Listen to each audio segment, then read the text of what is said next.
गुरुवे नमः। शिव गुरु को प्रणाम है, साहब दीदी को प्रणाम है, जितनी देवी देवता उनको प्रणाम है, सारे गुरु बना गुरु भाई को प्रणाम है।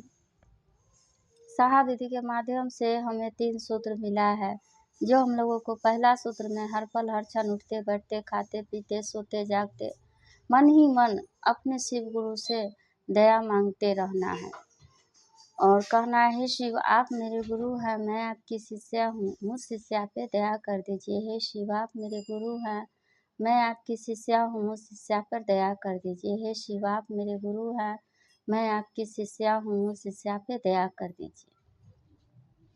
यह पहला सूत्र में जो हम लोग को इसी तरह से अपने शिव गुरु को से चरणों से दया मांगते रहना है। जितना महादेव से दया मांगेंगे उतना ही गुरु की दया होती है। और मन को महादेव से जोड़ना है, गुरु के प्रति मन को जोड़ना है। जब तक महादेव के प्रति अपने मन को समर्पित नहीं कीजिएगा, महादेव से तीनों सूत्र के बारे में नहीं जान पाइएगा। तो कहा जाता है इसमें मन ही सब कुछ है। तो हम लोग मन में अपने गुरु की छवि रखें, अपने गुरु की चरण को छवि याद करें।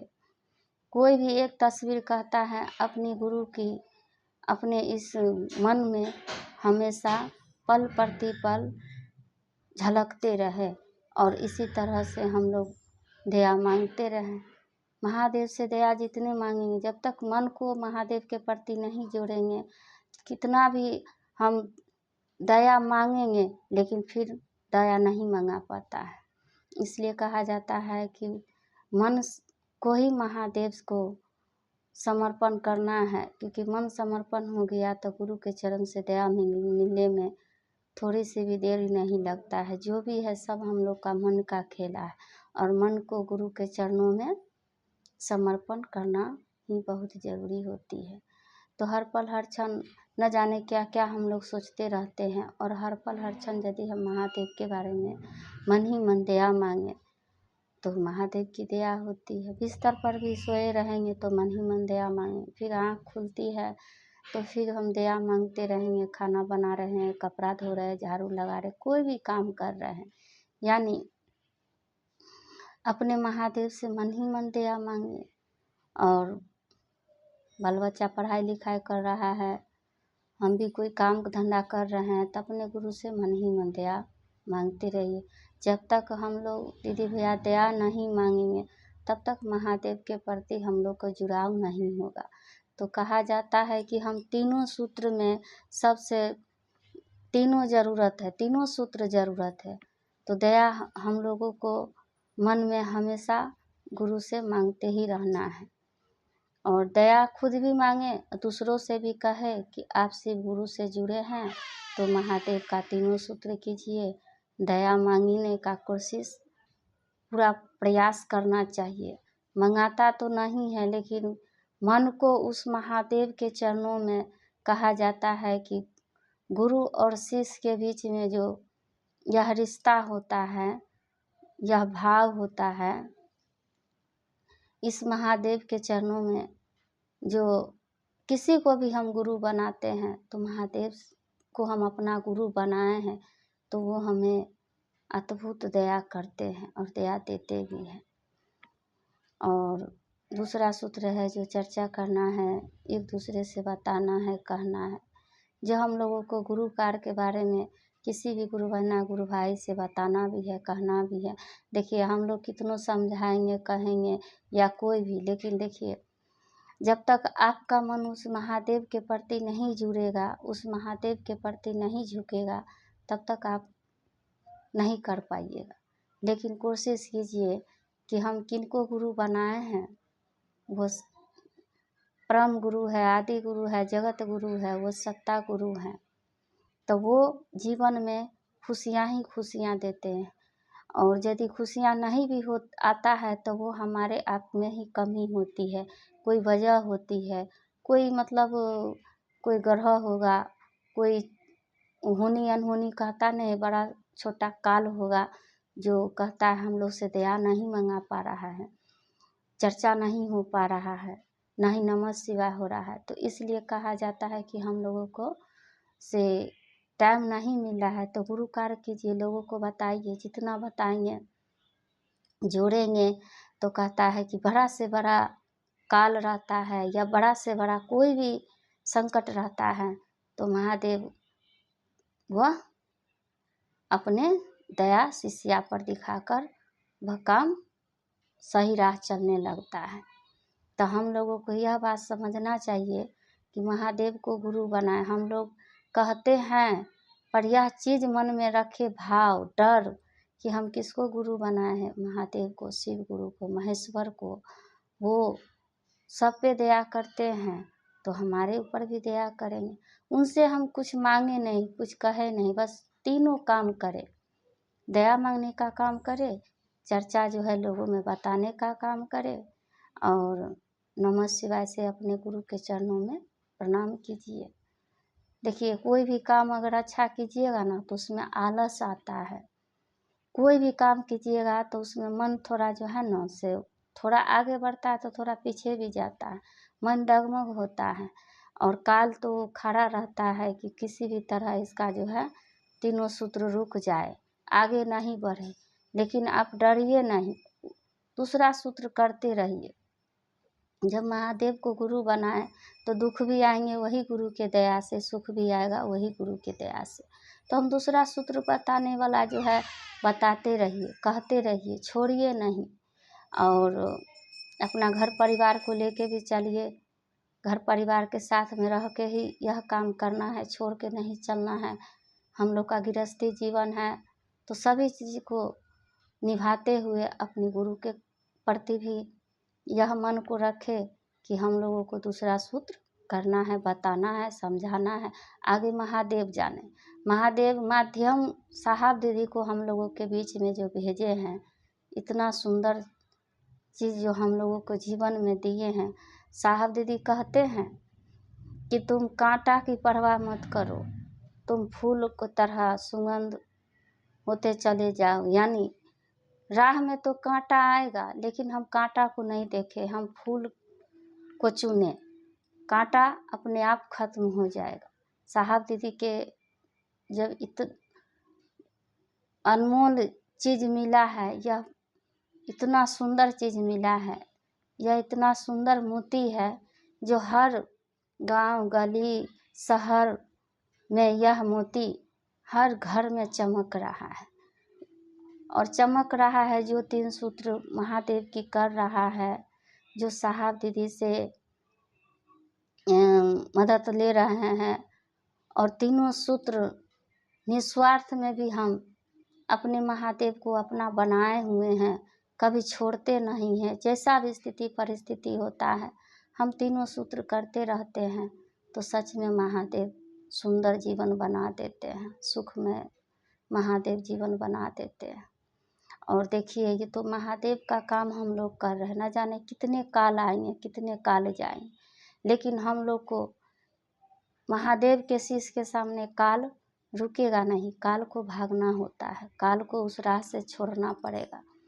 और महादेव पर हम अपने महादेव, अपने शिव गुरु पर, अपने महेश्वर पर पूरी तरह निष्ठा भाव से हम समर्पण रहे कि हे महादेव हम तीनों सूत्र करते हैं, हे गुरु या नहीं, हे साहब दीदी आप तो देख रहे हैं, गुरु आप तो देख रहे हैं, आप अपना काम करते रहिए, अपना काज करते रहिए। कोई कुछ कहे कोई कुछ बोले उस चीज़ को मत पकड़िए, आप पकड़िए कि हम शिव को गुरु बनाए हैं, महादेव को गुरु बनाए हैं, जगत को गुरु बनाने, जगत गुरु को अपना गुरु बनाए हैं, जो सारे संसार को वह गुरु हैं, उनको हम अपना गुरु बनाए। तो डर किस काम, डर किस चीज़ का, काम हम कुछ भी अच्छा ही करते हैं तो किस चीज़ का डर, बताने वाला काम तो करना ही चाहिए। दूसरा सूत्र, और साहब दीदी से आप मदद मांगिए, कहिए कि हे साहब दीदी हमें भी मदद कीजिए, जो हमसे भी दूसरा सूत्र हो जाए, जो लोगों को बताएं, कहे, समझाए। साहब दीदी आप साथ में चलिए, हे गुरु आप आगे चलिए और तीनों सूत्र करने के लिए उस महादेव के चरण में रहिए और बताइए, समझाइए। इसमें कोई अथी नहीं है कि हम कब जाएंगे कैसे करेंगे, जैसे अपना काम को कैसे कितना अच्छा से हम लोग जिम्मेवारी से निभाते हैं। हर समय कोई ना कोई कितना भी बड़ा मुश्किल आ जाता है कितना अच्छा से उसको हम रास्ता निकाल लेते हैं। उसी तरह से महादेव का है कि हम लोग को देखिए, हम लोग मनुष्य है, दुख सुख इसी धरती पर आएंगे, इसी धरती पे छोड़ के एक दिन चले जाएंगे। इसी बीच में अगर हम ईश्वर को गुरु बनाए हैं, महेश्वर को गुरु बनाए, तो उनका काम कैसे दीदी छोड़ देंगे। जो साहब का आदेश यही है कि कहते हैं ना साहब कि सबके दिलों में महादेव की यह छवि झलक जाए, 3 सूत्र सबके दिलों में उतर जाए।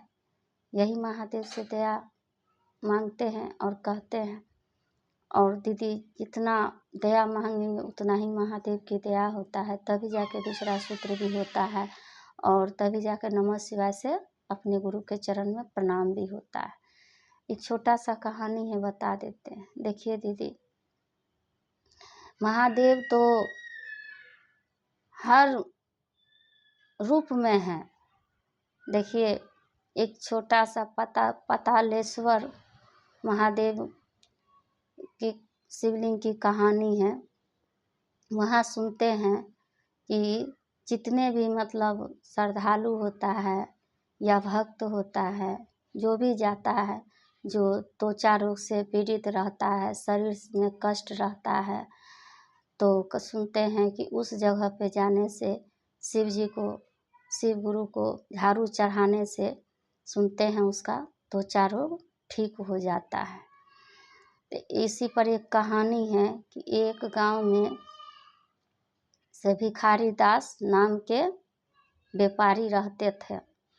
वह व्यापारी को सब कुछ था, नाम था भिखारी दास, लेकिन वह सच में बहुत धनी आदमी था, बहुत व्यवहारिक आदमी था, बहुत ही पुण्य आत्मा था। लेकिन उसके शरीर में कष्ट होने की वजह से, पीड़ा होने की वजह से वह हार चुका था, थक चुका था।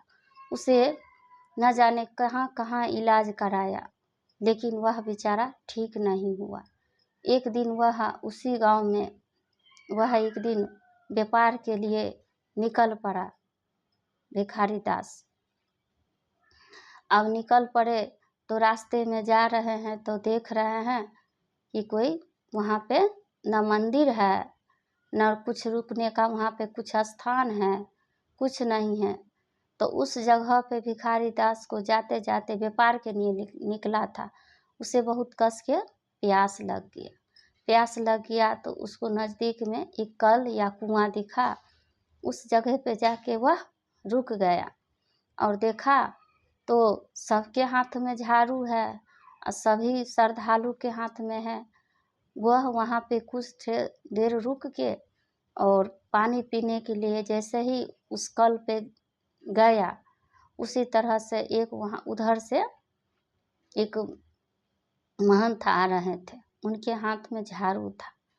अब वो भिखारी दास के शरीर पे वह झाड़ू स्पर्श हो गया। अब स्पर्श हो गया, बस उसी क्षण क्या हुआ कि उसका सारा जो कष्ट था शरीर में, त्वचा रोग का पीड़ा उसे देह में बहुत सता रहा था, बहुत कष्ट था, काला धब्बा दाग लगा हुआ था।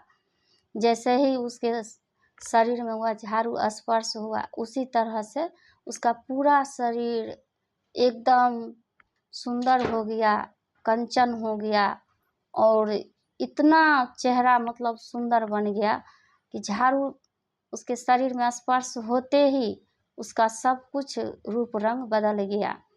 अब वह आश्चर्य करने लगा कि यहाँ पे तो कुछ दिख नहीं रहा है और जितने भी भक्तगण आ रहे हैं, जितने श्रद्धालु आ रहे हैं, उनके हाथों में, सभी के हाथों में झाड़ू दिख रहे हैं। अब वह पूछने लगा कि ऐसा कौन सा चमत्कार हो गया जो हम कहीं जा रहे थे व्यापार के लिए और इस जगह हमें प्यास लगी, पानी के पीने के लिए रुके और वह झाड़ू का स्पर्श होते ही उसका शरीर पूरा सुंदर हो गया, बढ़िया हो गया। तो उसने एक किसी को, महंत को बुलाकर पूछा, कोई किसी को महंत जी के बारे में पूछा कि वो जो है जिसके हाथ में महंत जी है, वो जिसके हाथ में झाड़ू है, उसे बुलाया जाए और हमारे यहाँ लाया जाए। तो वह भिखारी दास उसे बुलाया और पूछा कि आप कोई चमत्कार जानते हैं क्या? कुछ आपके पास में ऐसा शक्ति है जो उस जगह पे जाने से हमारा यह त्वचा रोग सही हो गया, अच्छा हो गया। वह कहने लगा, महंत जी नहीं नहीं, हम कोई जादू टोना नहीं जानते, हम कोई चमत्कार नहीं जानते, हम तो ठहरे हैं उस महादेव के शिष्य हैं, उस महादेव के मंदिर के में रहते हैं, लेकिन मंदिर मस्जिद तो है नहीं वहाँ पर। तो उन्होंने कहा है एक शिवलिंग है, जो शिवलिंग के सामने हम लोग साफ सुथरा करते हैं, और जितना भी त्वचा रोग के रोगी आते हैं, जो शरीर से पीड़ा से कष्ट से भरा हुआ रहता है, नहीं ठीक होता, तो उसी जगह पे जाने से सुनते हैं कि महादेव सारा पीड़ा शरीर का हरण कर लेते। इसीलिए उसी दिन से सभी भक्तगण झाड़ू चढ़ाना शुरू कर दिए। तो उसने उस महंत से पूछा, बुला के घर बुलाया, उसने थाली भर के असरफी सोना उस महंत को दिया। महंत जी ने कहा, भिखारी दास महंत जी को दिया। महंत जी ने कहा कि नहीं नहीं, मुझे ये सब नहीं चाहिए, हम तो हैं ठहरे अपने महादेव के शिष्य, उनकी हैं भक्त, और हमें ये सब नहीं चाहिए। हमें अगर आप कुछ देना ही चाहते हैं तो ऐसा दीजिए जिससे सारा संसार उस महादेव का, उस शिव गुरु का गुणगान, उस महेश्वर का गुणगान हो, उस जगत गुरु का गुणगान हो। उन्होंने पूछा कि बताइए ऐसा आपकी क्या इच्छा है, हमें बताइए महंत जी, तभी तो हम कुछ करेंगे। उन्होंने कहा कि यहाँ पे अगर कुछ देना ही चाहते हैं तो आप शिव मंदिर बना दीजिए, और जितने भी भक्तगण आते हैं पूजा पाठ करने के लिए, उन्हें इस मंदिर में सोमवार का दिन बहुत भीड़ रहता है, और बड़ा ही वहाँ पे श्रद्धालु सब श्रद्धा भाव से आता है। उसने यह बात सोचकर भिखारी दास सोचा कि क्यों ना हम यह पुण्य का काम करें। वह सोना असरफी नहीं लिया, महंत जी लौट गए, और वह उसी क्षण से शिव मंदिर बन गया। शिव मंदिर बनने के बाद सभी जितने भी त्वचा से जो रोगी से पीड़ित रहते हैं, जिसका शरीर में कष्ट है, वह ठीक नहीं हो रहा है, तो सुनते हैं उस जगह पे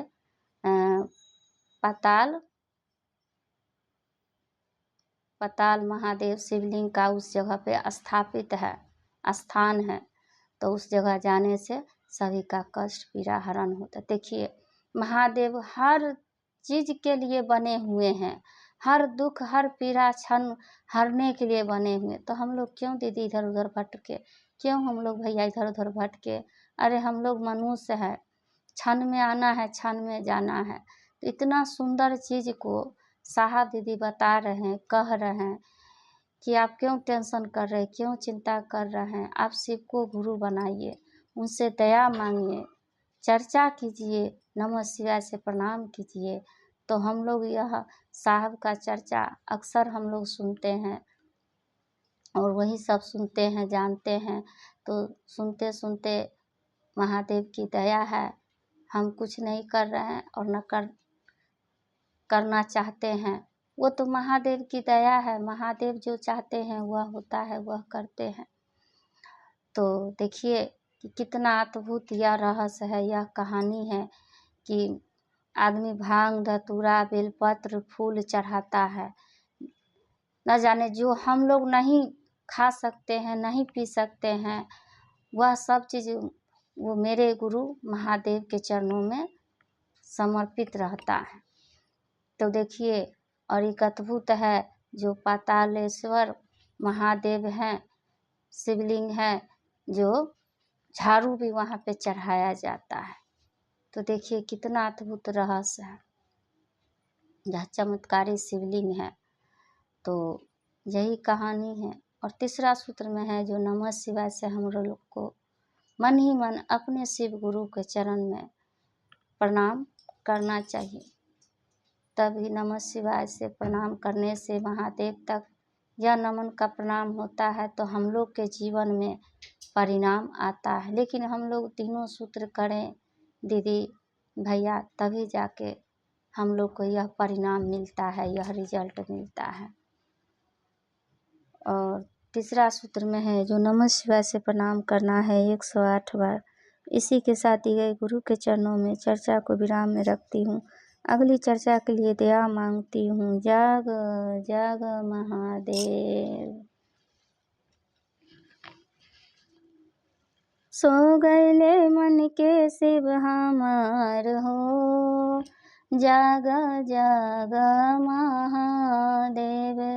सो गए मन के शिव हमार हो, जाग जाग महादेव।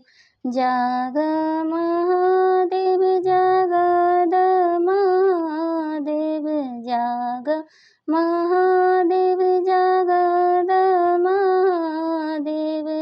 सो गए मन के शिव हमार हो, जाग जाग महादेव। सो गए मन के शिव हमार हो, जाग जाग महादेव। पहला विदा है दया मंगना, पहला विदा है दया मंगना।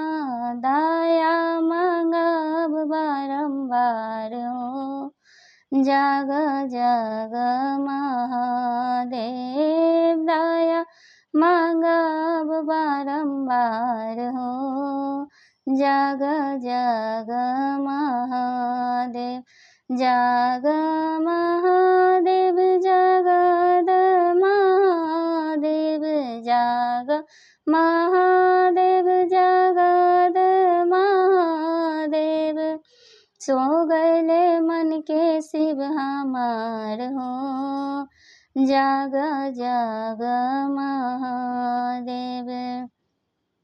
दूसरा विदा है चर्चा करना, दूसरा विदा है चर्चा करना।